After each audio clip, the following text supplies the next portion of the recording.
The problem based on calculus which has been asked in JEE Advanced this year can be solved in hardly 4 to 5 steps if you closely monitor the function given in the question.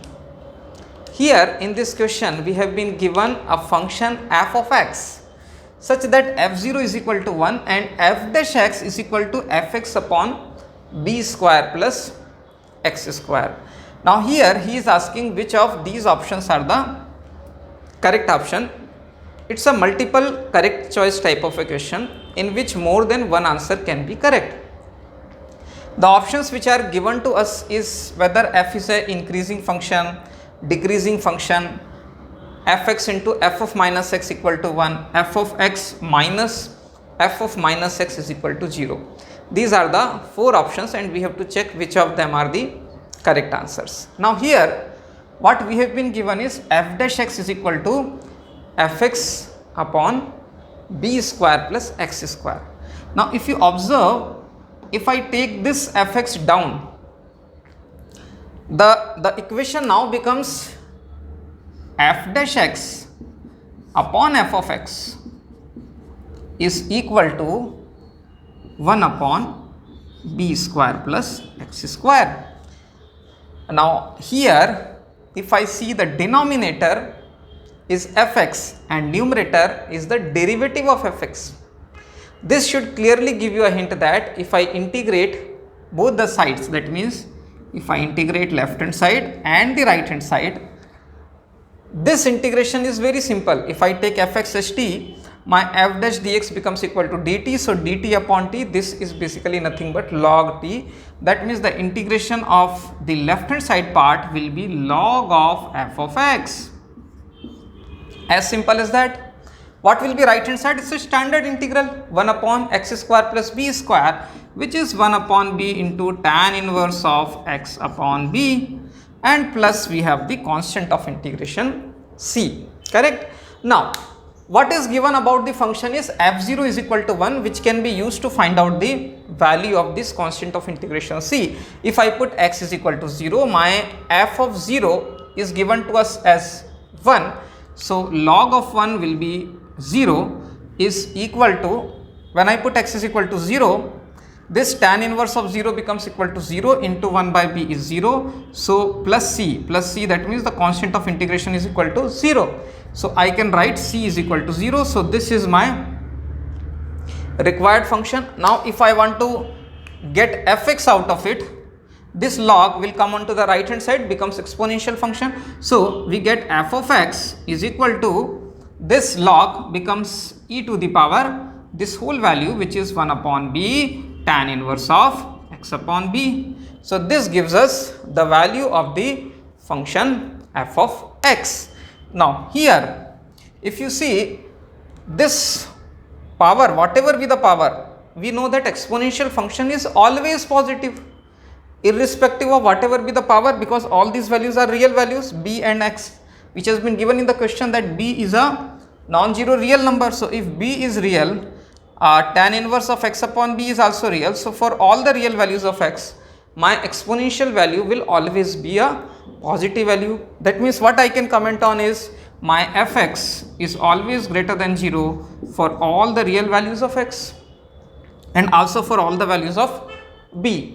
That means if I take again this equation, numerator we have fx, which is always positive, we have seen, and denominator is as such positive because these are the square numbers and b is a non-zero real number. So b square is always positive. So denominator and numerator both are positive, which means the function f dash x is always positive.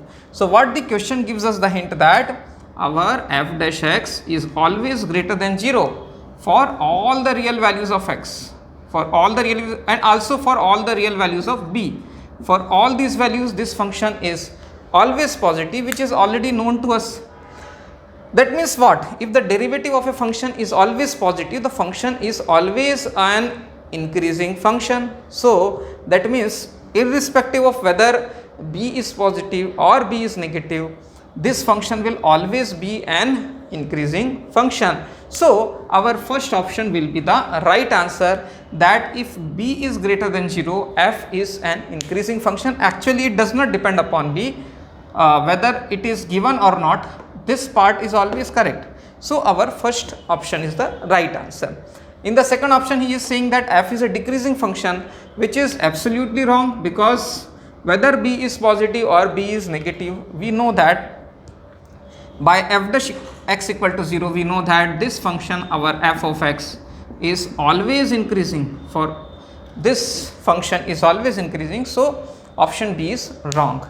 Next is he is asking us about f of x into f of minus x. Now let us see what is f of minus x. If I put x is equal to minus x, for this fx, what is the value of f of minus x I get? Here, if you see here, this is e to the power 1 upon b tan inverse of minus x upon b. Now minus x upon b means tan inverse of this, tan inverse of minus x is minus tan inverse x, because tan inverse is a odd function. So this minus sign will come over here. So we get f of x is equal to e to the power minus 1 upon b into tan inverse of x upon b. This is my f of minus x. Now in the option C we have to get fx into f of minus x. So f of x into f of minus x now becomes this value multiplied by this value f of x. So it is e to the power 1 upon b tan inverse x by b into e to the power minus 1 upon b tan inverse x upon b. So the powers have to be added when the exponential functions are multiplied. So if I add on the power on this fx is 1 upon b, this is actually 1 upon b into tan inverse x by b, tan inverse x by b, and this is minus 1 upon b tan inverse of x by b. So obviously what will happen is this, both the values will cancel out each other, this and this value. So this function f of x into f of minus x becomes equal to 1, because e to the power 0 is 1, which is given in this option C. So clearly option C is also the right answer. Coming to the fourth option, f of minus x is equal to 0. Now if you see here, this is my f of x. My f of x is this value, 1 upon b into tan inverse of x upon b. This is my fx, okay, and this is my f of minus x. When I say fx minus f of minus x is equal to 0 means fx should be equal to f of minus x, but here both are not equal, because here the power is minus 1 upon b, here power is 1 upon b. So obviously this option will not be the right answer. So finally what we get is option A and option C are the right answers to this question.